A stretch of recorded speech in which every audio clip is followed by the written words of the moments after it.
La resurrección de Cristo, análisis histórico y lógico. Es muy importante que sea histórico y lógico. ¿Por qué? Porque la fe en la resurrección de Cristo, la creencia en la resurrección de Cristo, no puede ser simplemente algo de que yo creo porque está escrito en un libro, o yo creo porque alguien me dijo. Es decir, tiene que ser algo que haya sucedido en nuestra realidad, que haya sucedido en la historia de la humanidad, la resurrección de Jesucristo. ¿Por qué? Porque si uno va a conversar, por ejemplo, con una persona que es atea o que es escéptica o es agnóstica, uno no le va a decir, venga, crea que Jesús resucitó porque está escrito en la Biblia, porque la persona ni siquiera cree que la Biblia sea verdadera. Entonces es muy importante entender que la resurrección de Cristo tiene un fundamento histórico y un fundamento lógico. ¿Listo? Resurrección real e histórica de Cristo hace 2000 años. Imaginémonos esta imagen. Hay dos montañas y entre esas dos montañas hay un puente. Y ese puente vendría a ser la resurrección de Cristo. Ahora, leamos este texto. Y si no hay resurrección de muertos, entonces ni siquiera Cristo ha resucitado. Y si Cristo no ha resucitado, vana es entonces nuestra predicación y vana es también la fe de ustedes. Es supremamente importante entender cuál es la importancia de la reflexión para la fe en Cristo, para la fe en Dios. Aquí viene a decir que si Cristo no resucitó entre los muertos, la predicación es en vano y la fe es vana, dos elementos. Y después viene a decir el mismo apóstol Pablo, porque si los muertos no resucitan, entonces ni siquiera Cristo ha resucitado. Y si Cristo no ha resucitado, la fe de ustedes es falsa y todavía están en sus pecados. ¿Cuál es el punto aquí importante? Que si no hay resurrección de Cristo histórica, real, entonces la fe es vana y no hay perdón de pecados. Entonces, colocándolo aquí en la imagen que le estaba compartiendo ahorita, imagínense como que si sobre ese puente se estuviese sosteniendo que la fe en Cristo, el perdón de pecados y la predicación de Cristo. Listo. ¿Qué más componentes se le pueden agregar a ese puente? ¿Ustedes qué creen? ¿Qué más se le puede colocar encima de ese puente? Que dependa de la resurrección de Cristo. Sí. La salvación. La salvación. Si Cristo no resucitó, entonces no hay salvación. ¿Qué más?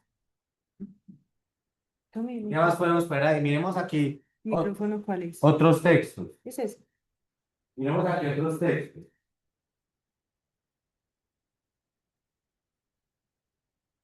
El que fue declarado Hijo de Dios con poder, conforme al Espíritu de santidad, mediante la resurrección de entre los muertos, Jesucristo, Señor nuestro. ¿Qué es lo que este versículo está mostrando? Que por medio de la resurrección de Cristo se demuestra que Él era verdaderamente el Hijo de Dios. Es decir, si no resucita, pues no es Hijo de Dios. Entonces fue declarado Hijo de Dios. Entonces, ¿qué podemos colocar ahí? La divinidad de Cristo. Se sostiene sobre este puente de aquí. Entonces, es supremamente importante entender que la resurrección de Cristo es fundamental. ¿Qué pasa si se cae este puente? Se cae todo lo que está sobre el puente. Se cae a ese abismo. Entonces, vamos a analizar en la Biblia qué más depende de ese fundamento. Mientras Jesús ascendía, estando ellos mirando fijamente al cielo, se les presentaron dos hombres en vestiduras blancas, que les dijeron, varones galileos, ¿por qué están mirando al cielo? Este mismo Jesús que ha sido tomado de ustedes al cielo, vendrá de la misma manera, tal como lo han visto ir al cielo. Entonces, esta situación es después de la resurrección de Cristo. Y lo que vienen a escribir en la Biblia es que después de que resucitó, asciendo al cielo. Entonces, la causa de la ascensión es la resurrección. Si no resucita, ¿cómo va a ascender al cielo? Entonces, dice que así como ascendió, va a volver. Y aquí hay otro punto. Si no asciende, no tiene cómo volver. Tiene que ascender para poder volver. Entonces, si no resucita, no asciende.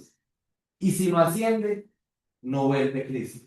Entonces vean que hay demasiadas cosas que dependen de la resurrección de Cristo. Entonces, ¿qué podríamos colocar aquí? El regreso de Cristo y la ascensión de Cristo. Entonces, vean que es un punto fundamental. ¿Quién se vio esta película El caballo de Troya? ¿Se la han visto? Entonces, hay un personaje en la historia que se llama Aquiles. Y Aquiles tiene una debilidad. ¿Cuál es? El talón. Pero de resto, él es un hombre supremamente fuerte, un héroe. ¿Qué pasa si le pegan en el talón? Pierde toda esa fuerza y muere. Entonces, ¿cuál es el punto importante que les quiero compartir? Que la resurrección es el talón de Aquiles de la fe. Si no hay resurrección, no hay fe.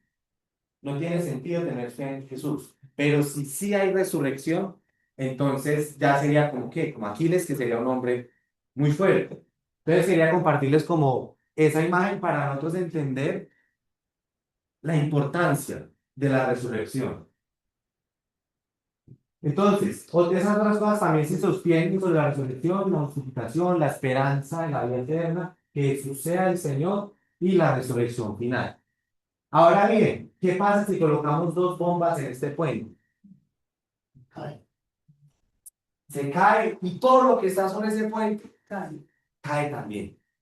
Entonces, este puente tiene que ser verdadero, tiene que ser sólido. Es decir, Cristo tuvo que haber resucitado de forma real, histórica, hace 2000 años. Entonces, hay una canción infantil que dice como, el puente está quebrado, ¿con qué lo curaremos? Con cáscaras de huevo. Este no es un caso donde se pueda curar con cáscaras de huevo, no. Tiene que ser un puente muy firme, porque hay demasiado apoyándose sobre ese puente. ¿Listo? Entonces, aquí hay otra película, por si se la quieren ver. Entonces, en esta película, la trama es que en un momento dado de la historia, como en este siglo, se encuentran una supuesta tumba y parece que es el cuerpo de Jesús.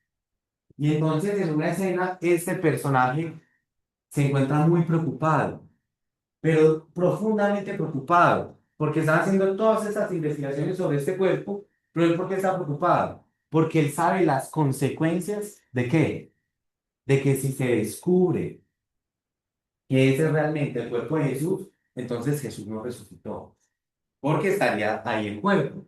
Entonces es muy interesante entender eso también, que si hubiese el cuerpo físico de Jesús, se acabó. No hubiese resucitado, estaría ahí muerto. Entonces, bueno, ya entrando como en qué es lo que vamos a analizar hoy. ¿Qué es una inferencia? ¿Ustedes qué creen que es una inferencia? ¿Qué es una inferencia? Es una deducción a priori del texto. Una deducción a priori del texto, muy interesante. O sea, hay un texto y se deduce algo, como que se saca una conclusión, ¿sí? Cuando ustedes les dicen, yo inferí esto, ¿ustedes qué entienden por cuando una persona usa esa palabra? Pura deducción. Como relacionado con deducción. Ustedes vean, según la Real Academia Española, inferencia es el acto de deducir o sacar una conclusión a partir de otra cosa. Vamos a ver un ejemplo práctico para que se entienda. ¿Qué pasa si alguno de nosotros está volviendo a la casa hoy en la noche y se encuentra que la carretera está así mojada? ¿Uno qué puede inferir? Que llovió. Que llovió. Entonces, así es como funciona la inferencia. ¿Ustedes vieron que llovió? No. Pero por las consecuencias de la lluvia, ustedes saben que llovió. Entonces funciona así. Al observar los efectos, la inferencia es que determinar esa causa. ¿Listo? ¿Esto por qué es importante? Porque el método de inferencia de la no explicación es el método que se va a usar hoy en relación a la resurrección de Cristo. Voy a explicar esto paso a paso. Esto es como el procedimiento que se va a hacer para analizar la resurrección histórica de Cristo. Primero, recolección de hechos. Se identifican y presentan los hechos históricos ampliamente aceptados, teniendo en cuenta fuentes externas e internas. Es decir, primero hay que parar y analizar. Bueno, ¿qué se puede afirmar con seguridad que sucedió históricamente hablando? Que estén de acuerdo tanto los historiadores que creen en Jesús como los historiadores que no creen en Jesús. Entonces hay que analizar cuáles son esos hechos. En total, los que vamos a analizar son 8 hechos que se pueden comprobar históricamente hablando. Después, la evaluación de las explicaciones. Se analizan diferentes causas que se formulan para explicar los hechos históricos. ¿Por qué? Cuando se ve esa carretera mojada, uno puede inferir que llovió, pero la pregunta ¿es posible inferir otra cosa diferente? Sí, concluir. Uno puede concluir tal vez así, vean, que se le quedó la llave de la casa abierta y se regó hasta la carretera. Esa es una posibilidad, pero vamos a poner que está también mojado el techo, ahí hay un problema. O también que hay una represa en la ciudad y esa represa se desbordó. Otra conclusión, que pasó un tsunami. También puede suceder. Pero imaginémonos que alguien sale con esta inferencia y es aquí en Manizales, lejísimos de la costa. Se desbordó una cascada. Entonces, hay unas inferencias que son plausibles y otras que no son plausibles. Entonces, ¿qué es lo que se va a analizar? Las diferentes explicaciones a estos hechos. ¿Por qué? Porque se ven unos hechos que son históricamente comprobados. Entonces, ¿qué es lo que tienen que hacer los historiadores? Darle una explicación al por qué eso sucedió. Listo, entonces, por ejemplo, algo históricamente comprobado es que en un momento dado, la fe en Jesús nació y esa fe en Jesús se expandió. La pregunta es, ¿qué fue lo que lo causó? Entonces, a partir de eso, los historiadores van a formular diferentes teorías. La cuestión es, ¿cuál es la teoría verdadera? Después de analizar, evaluar esto, cada causa planteada se evalúa según esos criterios. Capacidad para explicar los hechos proporcionando una causa y coherencia y consistencia interna. Entonces, cada una de las teorías se va a evaluar y después se va a dar la selección a la mejor explicación. Se concluye cuál es la mejor causa que explique todos los hechos. Entonces, bueno, respecto al procedimiento, hay preguntas, hay dudas, ¿estás claro? Entonces, vea que puede haber un hecho, un efecto, pero se pueden tener diferentes causas. Entonces, la pregunta es, ¿cuál es la causa de los hechos que vamos a analizar en relación a la resurrección de Jesús? Entonces, esto es como el resumen de todo, dándoles un abrebocas, y es que estos serían los hechos históricos. Ahorita les voy a explicar cada una de esas fotos que representan, y esas son las diferentes teorías que se han formulado. Hay más, estas no son las únicas, pero esas son como las más defendidas. Entonces, les está dando aquí el procedimiento que se va a hacer. Pregunta, ¿por qué es importante un buen procedimiento? ¿Ustedes qué creen?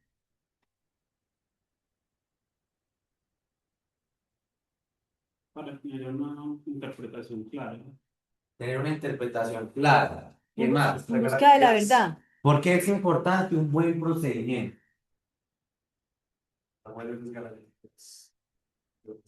Mayores garantías del resultado, de la conclusión. Porque permite establecer una teoría. Permite establecer una teoría. Entonces, hay algo muy importante, y lo voy a decir eso en el contexto, por ejemplo, de interpretación bíblica, que es el contexto en el cual yo me muevo principalmente. A veces las personas, a partir de la Biblia, sacan ciertas conclusiones, pero la pregunta es, ¿cuál es el procedimiento para llegar a esas conclusiones? ¿Ustedes por qué creen que hoy en día hay tantas y tantas denominaciones y tantas iglesias? ¿Por qué? Porque tienen diferentes conclusiones. ¿Pero por qué tienen diferentes conclusiones? Porque tienen procedimientos diferentes. Y algunos de los procedimientos no son los mejores. Voy a dar un ejemplo de cómo sería un procedimiento equivocado para interpretar la Biblia. Entonces, yo abro la Biblia, leo y lo que sienta en el corazón, eso es. Esa es la conclusión. Entonces, ¿cuál es el procedimiento ahí? Simplemente como lo que uno sienta. Pero ese procedimiento uno puede tener como conclusión prácticamente cualquier cosa. Entonces es muy importante enfocarnos en tener un buen conocimiento de los procedimientos. Aquí es el procedimiento para analizar qué es la resurrección de Jesús. Y hay otros procedimientos para leer la Biblia, para poder entender. Porque si no, uno puede coger un texto y llegar a una conclusión y esa conclusión no está en concordancia con el texto. Y uno después hace que la persona que escribió el texto esté defendiendo la idea de uno, cuando en realidad no está defendiendo la idea de uno. Entonces les quería compartir eso, que es muy importante nosotros enfocarnos en mejorar los procedimientos por medio de los cuales nosotros llegamos a las conclusiones. A veces en charlas, alguien me comparte una conclusión de algo que sacó de la Biblia y resulta ser algo para allá súper extraño. Y yo le pregunto, venga, ¿usted cómo llegó a esa conclusión? Muéstrame cuál es el procedimiento. Entonces, bueno, entrando ya en el tema, hechos históricos. Entonces, en la página web van a poder encontrar en estas carpeticas toda la información bien detallada. Yo aquí no voy a entrar en detalles en el sentido de que no, este dato está escrito por tal historiador en tal lugar, no. Pero eso sí está aquí. Listo, por si quieren profundizar. Esta es por decirlo así como el fundamento de lo que se va a mostrar aquí. Y bueno, aquí van a encontrar la descripción detallada del hecho histórico, las fuentes internas, las fuentes externas y análisis de la evidencia. ¿Qué es fuente interna y qué es fuente externa? Fuente interna es, por ejemplo, las cartas de Pablo, las cartas de Juan, los evangelios. ¿Por qué? Porque hacen parte del cristianismo, de la fe en Jesús. ¿Listo? Pero fuente externa es que, por ejemplo, un historiador romano, un historiador judío. Entonces, aquí van a encontrar tanto fuentes internas como fuentes externas, de porque estos son hechos históricamente comprobados. Bueno, hasta aquí, preguntas, dudas. ¿Todo claro? Entonces, la crucifixión. ¿Cuál es este hecho? Que Jesús fue ejecutado bajo Poncio Pilato en Judea, confirmado por fuentes cristianas y no cristianas. Aquí están los historiadores de los no cristianos y coherente con las prácticas romanas de la crucifixión. ¿Cómo sería donde apareciera en la historia que no, que Jesús murió en una silla eléctrica? Venga, pero ¿cómo va a morir en una silla eléctrica si en esa época no existía la silla eléctrica? Considerando uno de los textos más firmes en la historia de Jesús. Entonces, bueno, la crucifixión se va a representar con esta imagen de acá. Otro hecho histórico, la tumba vacía. Entonces, este punto es muy importante de los primeros testigos. Según las fuentes internas, que serían los evangelios, fueron mujeres quienes descubrieron la tumba vacía, un detalle difícil de inventar en un contexto judío hostil. ¿Eso qué significa? Cuando se va a escribir en la Biblia, ¿quiénes fueron las personas que se dieron cuenta que la tumba estaba vacía? Fueron mujeres. Y en ese contexto, si alguien quisiera engañar a otros escribiendo una historia para decir que eso resultó de que la tumba estaba vacía, no usarían testigos mujeres, porque en la época el testimonio de una mujer no era válido, no tenía peso. Tenía peso era el del hombre, que era el que recibía la relación. Hoy en día ya no es así, pero es algo muy interesante que en los evangelios los que hayan sido los testigos fuesen mujeres, porque si fuese un engaño con seguridad, serían hombres los que hubiesen descubierto la tumba vacía. Por otro lado, proclamación temprana. La tumba vacía fue anunciada desde el inicio en Jerusalén, donde podía ser fácilmente refutada si fuera falso. Entonces, lo que los apóstoles proclamaron, lo que los seguidores de los Jesús proclamaron, fue que Jesús había resucitado. Y si Jesús resucitó, entonces no tiene por qué haber alguien en la tumba. Entonces, Si sale una persona 3 días, 4 días después de la crucifixión a decir que Jesús había resucitado, las personas que estaban en contra de esa creencia, los judíos y los romanos, ¿qué era lo único que tenían que hacer? Ir a la tumba, mostrar el cuerpo y vea, no, no resucitó, está aquí.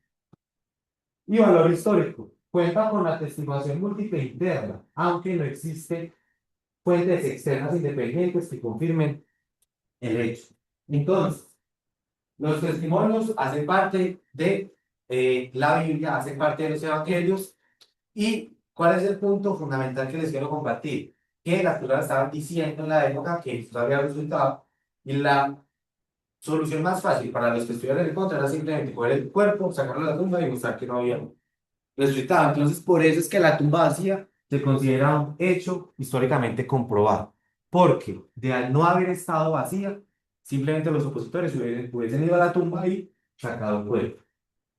Bueno, entonces, eso lo vamos a representar con esta imagen de acá. Por otro lado, la creencia en la resurrección como núcleo del cristianismo primitivo.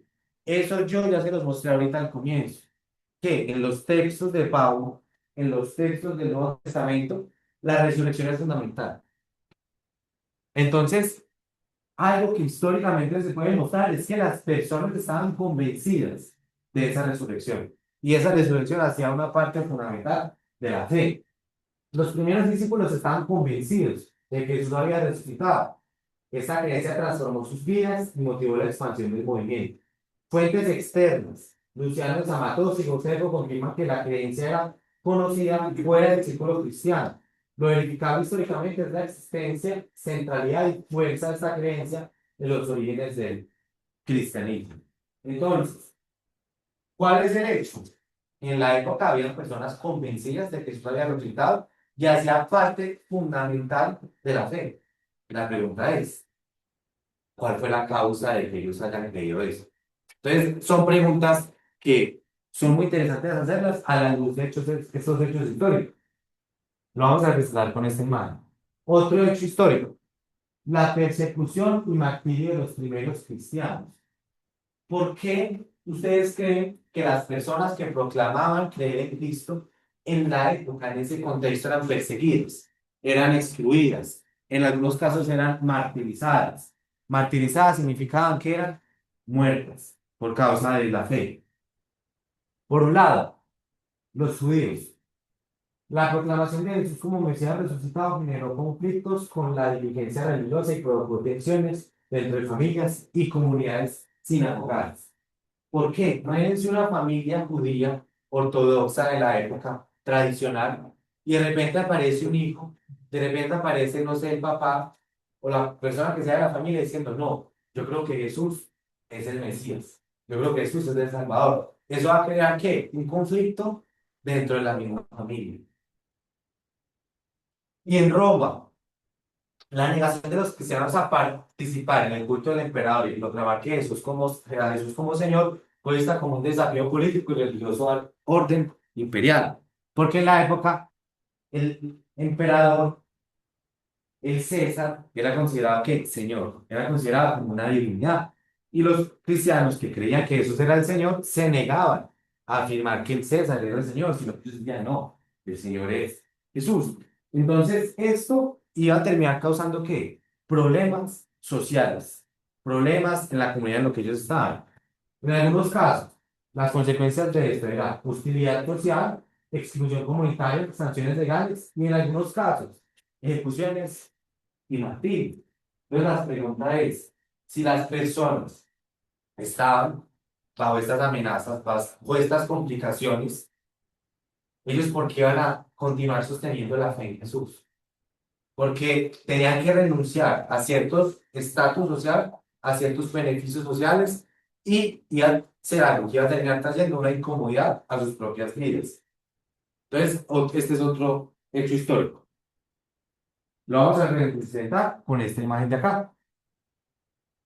Expansión del cristianismo, algo también históricamente comprobado. Difusión desde Jerusalén hacia Judea, Samaria y el mundo gentil. Confirmado por hechos, cartas paulinas y fuentes romanas. No solamente en la Biblia, y pues de hecho la historia lo demuestra, si no, no estaríamos aquí. Se expandió tanto que llegó hasta Colombia. y existencia de comunidades cristianas en varias regiones también. Evidencia de crecimiento rápido e inesperado. Creció tanto que hasta en un punto se volvió prácticamente la religión oficial de Roma. Entonces, lo vamos a representar con esta imagen de acá. La expansión, ¿listo? Como el mapa que se expandió en Europa, en Asia, en África. Otro dato históricamente comprobado, separación del cristianismo del judaísmo. Esto es supremamente importante de entenderlo, que Jesús no nace en un contexto donde no existe una religión. Jesús, él mismo, él era judío, él era de papás judíos, de comunidad judía. Y todo este avivamiento, todo este crecimiento surge en medio de un contexto judío y un contexto romano. Entonces, lo que se halla es que una separación, tensiones sobre la ley y la inclusión de los gentiles, conflictos reflejados en evangelios y en hechos. De hecho, dentro de la misma Biblia se relata este conflicto de que habían judíos que no estaban de acuerdo y habían judíos que estaban de acuerdo. Josefo confirma tensiones religiosas en la época, un historiador que no era cristiano y separación gradual, no inmediata ni uniforme. Lo vamos a presentar con esta imagen de aquí, como que esos judíos, entonces, como discutiendo. Otro dato históricamente comprobado, la conversión de Pablo. ¿Quién era Pablo?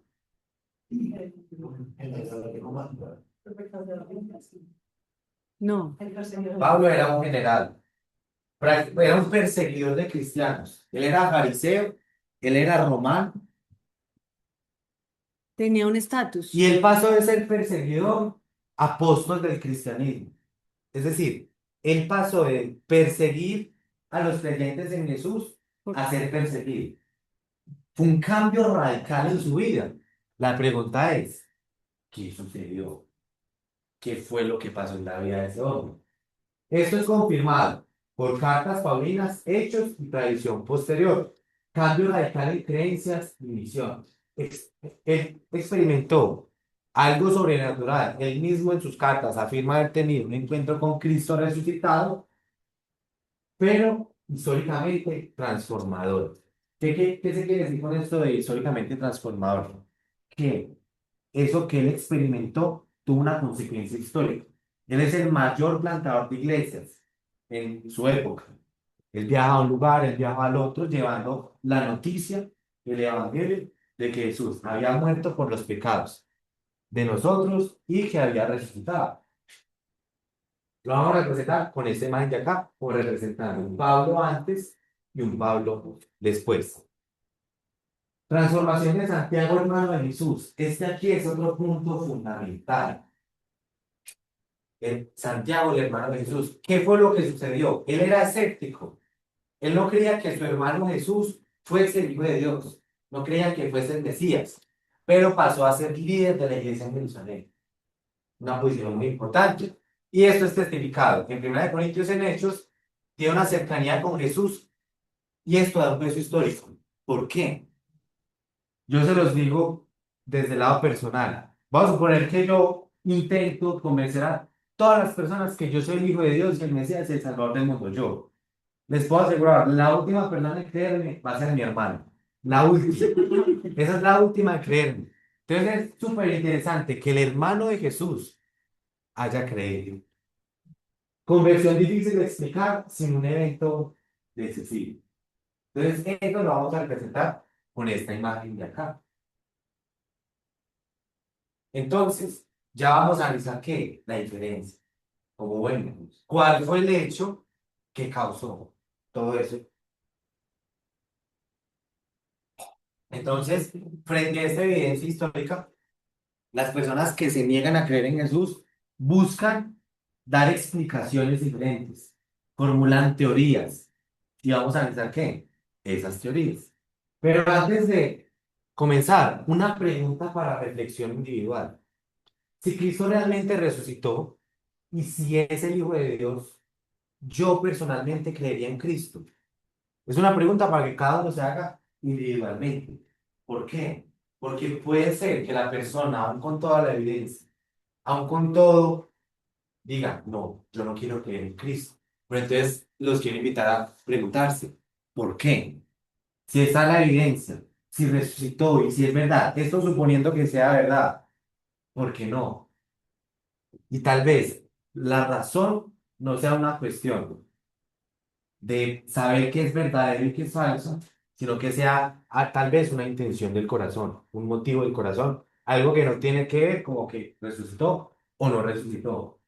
Entonces, pregunta interesante antes de comenzar. Vamos a comenzar pues con las teorías. Hasta aquí, preguntas, dudas, comentarios, sugerencias. ¿Está todo claro?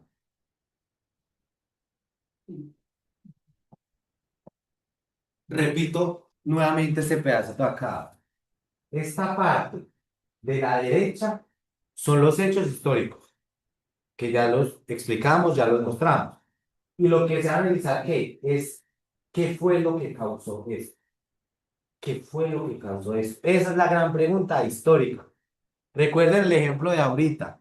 La lluvia. Estaba lloviendo. ¿Qué fue lo que causó esa lluvia? Ve, perdón. La carretera mojada.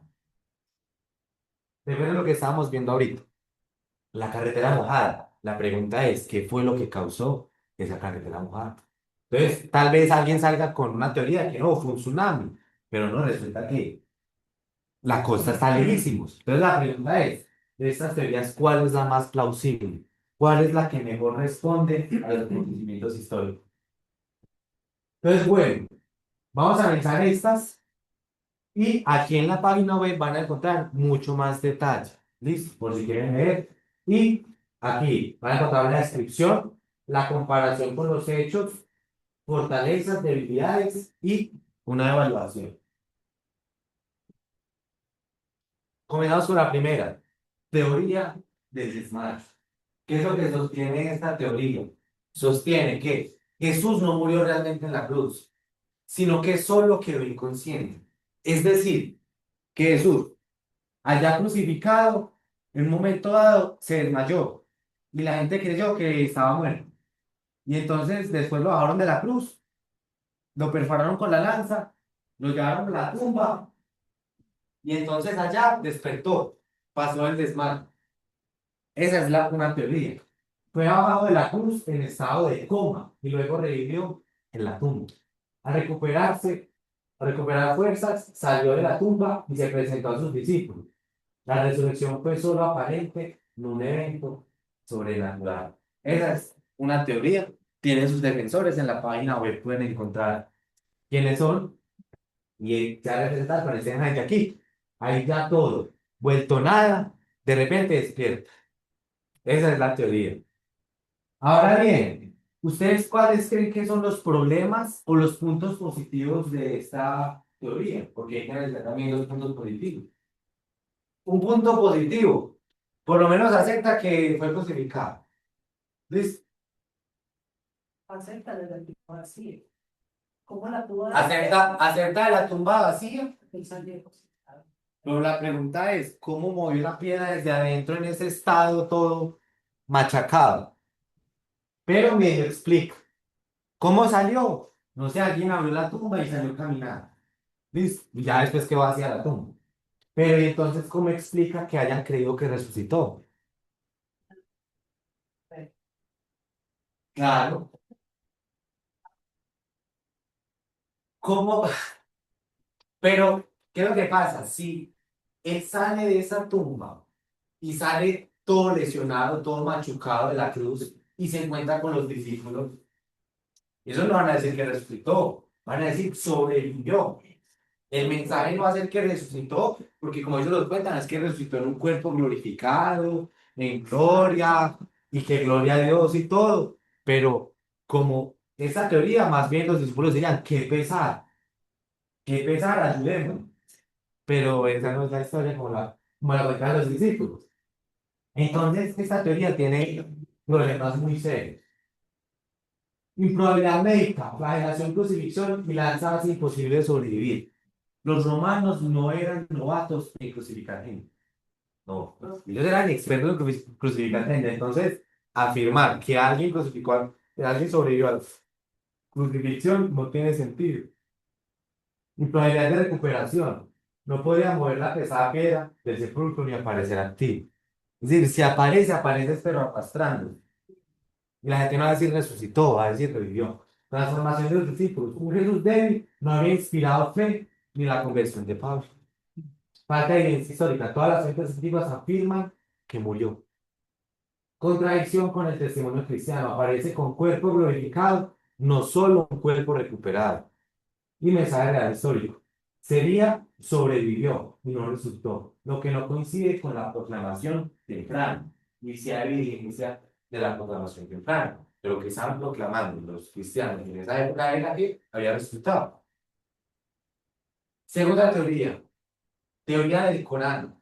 La teoría del Corán hace parte de la religión que es el islamismo. Es una religión que hoy en día tiene mucha fuerza en el Medio Oriente. Millones, millones, millones de personas. Entonces, esta teoría parte del propio libro que ellos consideran el libro sagrado, que consideran la palabra de Dios. Y aquí les traigo las citas de este libro. Dice así el libro del Corán. Dijeron, hemos dado muerte al debido Jesús, Hijo de María, el mensajero de Alá. Pero en realidad no lo mataron, ni lo crucificaron, sino que les fue hecho parecer así. Es decir, pareció que lo crucificaron, pero en realidad no lo crucificaron. Quienes discuten sobre ello están en duda, no tienen conocimiento seguro, solo siguen conjeturas. Con toda certeza, no lo mataron. Y después viene a decir aquí el siguiente versículo, más bien, Alá lo elevó hacia así, Alá es poderoso y salvo. Entonces, ¿ustedes cuáles creen que pueden ser los puntos positivos o los puntos complicados de esta teoría? Empecemos por los positivos.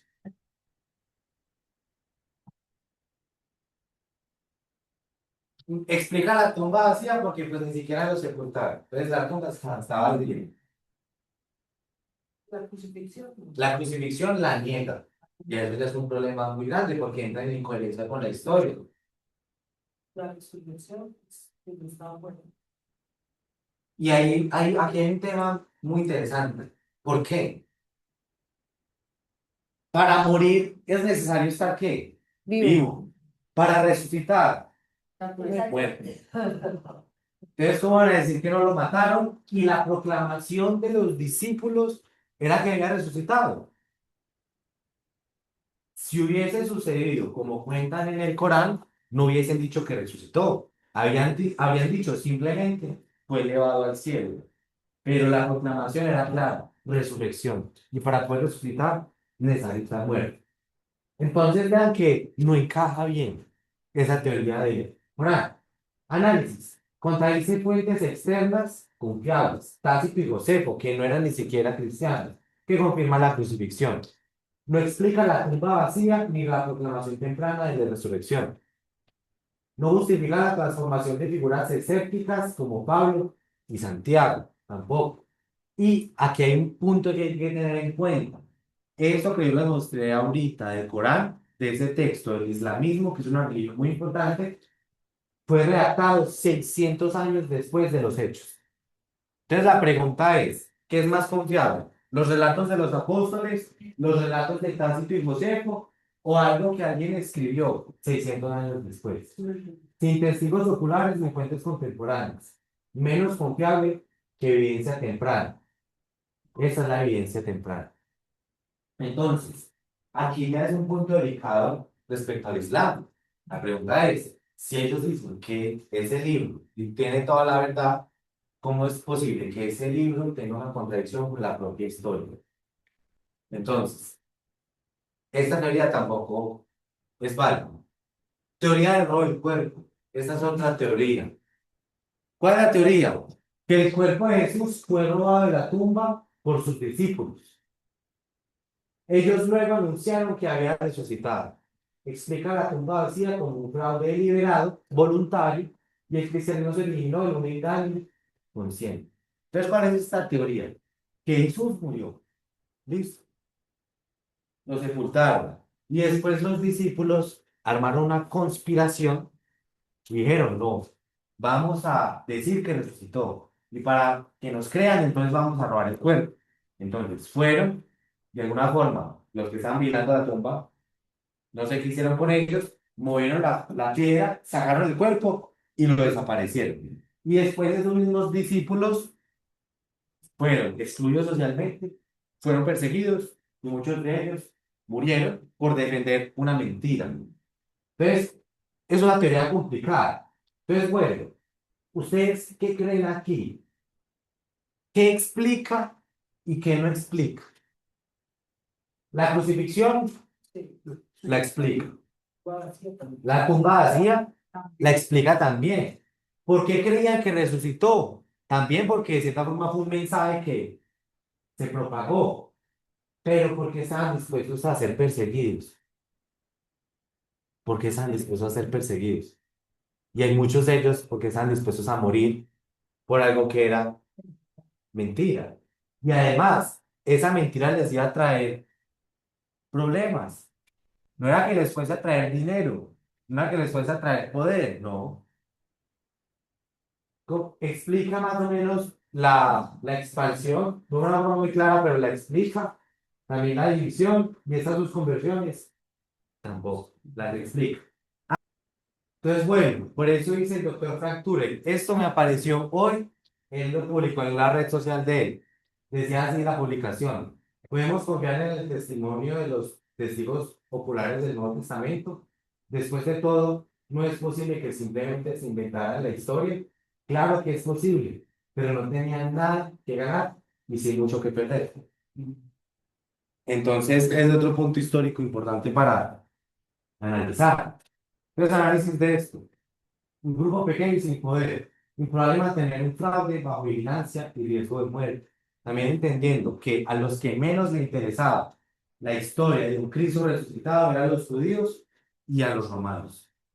Disposición de los discípulos a morir contra el trigo inconsciente. Contra ese engaño inconsciente. Es decir, si ellos conscientemente están engañando, ¿por qué estarían dispuestos a morir y a sufrir y a ser perseguidos por ese engaño? La conversión de Pablo y las órdenes de no te explica si todo fue un robo y rápida expansión del cristianismo y proclamación temprana requieren hechos que convencerán mínimamente a testigos útiles. Entonces, continuemos por aquí. Teorías psicológicas. Esas son esas teorías. Alucinaciones e influencia emocional. Los que defienden estas teorías, ¿qué es lo que dicen? Que los discípulos no vieron físicamente a Jesús resucitado en ningún momento, sino que por causa de una necesidad emocional de extrañarlo, se lo imaginaron resucitado o lo alucinaron. Tuvieron experiencias psicológicas intensas, visiones o alucinaciones. El duelo, la expectativa inicial o el estrés causaron esas experiencias. Las apariciones no fueron reales, sino fenómenos mentales. Esa es otra teoría que intenta explicar los hechos históricos.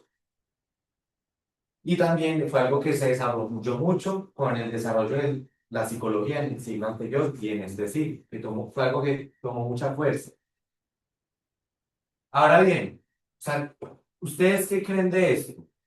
¿Estas teorías encajan o no encajan con los hechos históricos? ¿En qué sí y en qué no? Alucinaciones. Para mí sí encaja. Cuenten por qué encaja. Todo lo que usted ha dicho y lo que hemos visto y las consecuencias y todo, yo entiendo de que sí encaja. No todo es. Vamos a suponer, un familiar mío se muere y yo empiezo a alucinar de que resucitó y está vivo. ¿Ustedes qué harían conmigo? Tomás, venga, yo le muestro el cuerpo. Venga, yo le muestro que la persona está muerta. Entonces, en parte encaja, pero no del todo. ¿Por qué? Si alguien allá aparece diciendo Jesús resucitó, Jesús resucitó, Jesús resucitó, lo único que toca hacer para demostrar que es una ilusión, que es una alucinación, es mirar a la tumba, sacar el cuerpo y vea que no resucitó. Y aquí está. Pero muy interesante también ver que esa teoría tiene lados positivos. ¿Qué otro lado positivo puede explicar? La muerte, bien. La tumba vacía no la explica. No, la tumba vacía no la explica. La resurrección no. Dijeron que resurrección, sí, porque fue una alucinación. Ya que esa alucinación los haya llevado a entregar la vida, complicado, complicado. La expansión también complicada, ¿por qué? Porque las alucinaciones no te comparten. Es decir, cuando uno sueña algo, uno no es que logre colocar ese sueño para que el otro sueñe. Entonces, el solo hecho de una alucinación individual es difícil, pero puede suceder. Pero ya no una alucinación colectiva es ya más complicado. Y esas conversiones, la de Santiago, complicada porque era el hermano. Y la de Pablo, complicada porque Pablo ni lo extrañaba. Antes estaba persiguiendo a los seguidores de Jesús. Entonces, encaja, pero no perfectamente. Entonces, vean, no explica la tumba vacía ni la ausencia de refutación por testigos externos. Es decir, si se empieza a predicar que Jesús resucitó y todos están alucinando, pues la forma de resolver esas alucinaciones, ve aquí el juego. Difíciles de conciliar con la predicación temprana y exposición del cristianismo. Expansión. Expansión del cristianismo. No justificar el martirio de los discípulos ni su disposición a realizar la vida. Transformación de enemigos como Pablo y Santiago, que era escéptico, no se explica, solo con experiencias psicológicas. Solo explican convicciones internas, no efectos físicos ni consecuencias sociales, verificables históricamente. Entonces, esa es otra teoría que también existe para explicar los hechos históricos. Aquí hay otra teoría, teoría del paralelismo mítico. Establece que la resurrección fue un mito desarrollado con tiempo. Es decir, fue algo que se fue construyendo culturalmente con el tiempo. Y los discípulos adaptaron creencias de religiones de misterio, dioses que mueren y resucitan. Entonces, de varias mitologías, de varias creencias, lo que hicieron fue tomar pedacitos de acá, tomar pedacitos de acá y unirlos. No un evento histórico, solo construcción legendaria. La fe cristiana es producto de mitología reinterpretada. No, pero esa teoría es para... Es complicada porque, de cierta forma, es encontrar coherencias narrativas en la historia, pero se desliga de la historia como tal. Es decir, se enfoca en la similitud entre las narraciones, pero no le presta atención a los hechos históricos. Muy buen análisis. Entonces, esto lo coloqué también ahí en la página web, pero si realmente se coloca es que el proceso que ellos hacen. Entonces, por ejemplo, nacimiento milagroso. Entonces se encuentran una mitología donde ¿qué? Hay un nacimiento milagroso. Entonces después sacan la teoría de que no. Entonces cogieron todas estas mitologías, las unieron y resultó aquí la fe en Jesús. Entonces, ese es el proceso que se hace. Entonces, puntos positivos. Empezamos con los puntos positivos. ¿Qué puntos positivos tiene esa teoría? Niega que fue crucificado. No aborda el tema de la... No, a ver. Pues como todos son una leyenda. Explica como la expansión, como si fuese una leyenda que se hubiese Ay, se lo propagado. Pero el resto es una teoría que carece de, de poder explicativo. De poder explicativo. Entonces, análisis. Ese es otro punto. La fe monoteísta judía hacía improbable la adopción de mitos paganos. ¿Por qué? Porque la fe nace en un contexto judío. Ellos no iban a aceptar que componentes de otras mitologías se les unieran a él. Un Mesías crucificado era escandaloso y maldito, difícil de inventar deliberadamente. ¿Por qué? Hay un texto en el Antiguo Testamento donde dice, en Deuteronomio 21:23, que todo aquel que fuese colgado sobre el madero era maldito por Dios. Entonces, ¿cuál es el punto aquí? Que el mensaje era el siguiente, que el Mesías, que era una figura de esperanza, de salvación, de representación de Dios, de poder, de repente está maldito. Entonces, eso para un judío contemporáneo en la época podría ser ¿qué? Una aberración, algo para repudiar, algo para decir que es eso tan horrible. Entonces no tiene sentido como si fuese una construcción narrativa. No explica la crucifixión histórica ni la tumba vacía, no justifica la transformación de discípulos ni conversión de enemigos. Solo proporciona un marco narrativo sin evidencia histórica verificable. Y les digo, esta es una teoría que ha cogido mucha fuerza. ¿Qué es lo que hace? Se van al plano de la narrativa, encuentran similitudes y de cierta forma ignoran la historia. Entonces, importante tener esta también en consideración. Les debo aquí, les debo aquí este libro, por si lo quieren leer, lo recomendó una persona que vino ayer, que se llama Paganismo en tu cristianismo, que aborda este tema. Listo. De por qué a veces se encuentra en la religión, en la iglesia, en diferentes lugares, coherencias entre lo que es el cristianismo y tradiciones y mitologías. ¿Y por qué eso sucede? Entonces, en esa referencia. Ahora, la otra teoría cristiana de la resurrección real e histórica. ¿Qué es lo que dice esto? Que Jesús murió realmente en la cruz, como Poncio Pilato, que fue sepultado al tercer día, resucitó corporalmente. Se apareció a múltiples personas en diferentes contextos, esto incluyendo a Pablo. Y la resurrección es el evento central que dio origen al cristianismo. Ahora bien, ¿qué explica esta teoría? Explica todo. Sí. Incluye la muerte, explica por qué la tumba estaba vacía, explica por qué el mensaje era que había resucitado y no que se había recuperado. Explica por qué las personas estaban dispuestas a sufrir las consecuencias sociales, las consecuencias del martirio, por afirmar que Jesús había resucitado. Explica por qué el mensaje se expandió. Explica por qué se da una división radical con los judíos que no creyeron en Jesús. Explica la conversión de Pablo de que tuvo realmente un encuentro con el Jesús resucitado, con el Jesús que venció la muerte. Explica también por qué el hermano de Jesús creyó. Entonces es una teoría, es un hecho que le da ¿qué? Explicación a todos los hechos históricos comprobados después. Entonces, aquí hice este ejercicio con inteligencia artificial de esta metodología.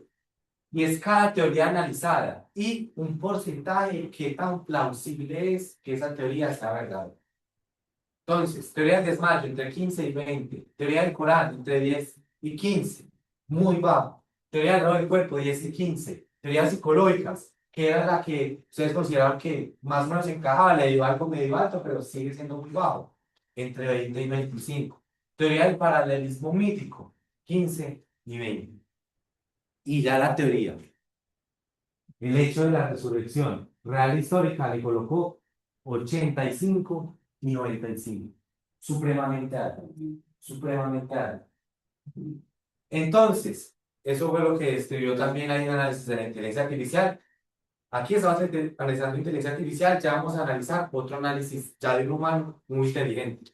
La teoría cristiana de la resurrección real histórica ofrece la explicación más coherente de todos los eventos históricos asociados con Jesús y los primeros cristianos. Aunque involucra un evento sobrenatural, que es un evento sobrenatural que el Dios creador de todas las cosas, que la causa de que estemos aquí haya intervenido en un momento dado a la historia para que ese hombre que murió en la cruz y fue sepultado venciera la muerte, para que ese hombre resucitara. Aunque involucra un evento sobrenatural, es la única teoría que explica de manera simultánea la crucifixión y la tumba vacía, la transformación radical de los discípulos, de Pablo y Santiago también, la expansión temprana del cristianismo y la separación del judaísmo, la disposición al martirio, con una fe basada en experiencias directas. Su alta plausibilidad histórica no depende de comparaciones con otras teorías, se fundamenta en la coherencia interna y externa frente a los hechos documentados. Entonces, de todas las teorías, la mejor es que Cristo realmente resucitó. Y aquí estamos hablando de probabilidad histórica. Yo aquí no les estoy diciendo a ustedes que Jesús resucitó porque está escrito en la Biblia. No, les estoy diciendo que Jesús resucitó. ¿Por qué? Es la mejor explicación para todo lo que sucedió después. ¿Quién fue Sir Lionel Luckhoo? Ya miramos desde una perspectiva de tecnología, ahora miramos desde una perspectiva humana. Era un abogado diplomático guyanés, un abogado, ganó fama internacional como el abogado más exitoso del mundo en las soluciones de pena de muerte, con 245 casos consecutivos ganados, lo que le dio un récord Guinness. En su época él era el abogado de los abogados y era conocido por su rigurosa aplicación de la evidencia y los estándares legales más altos.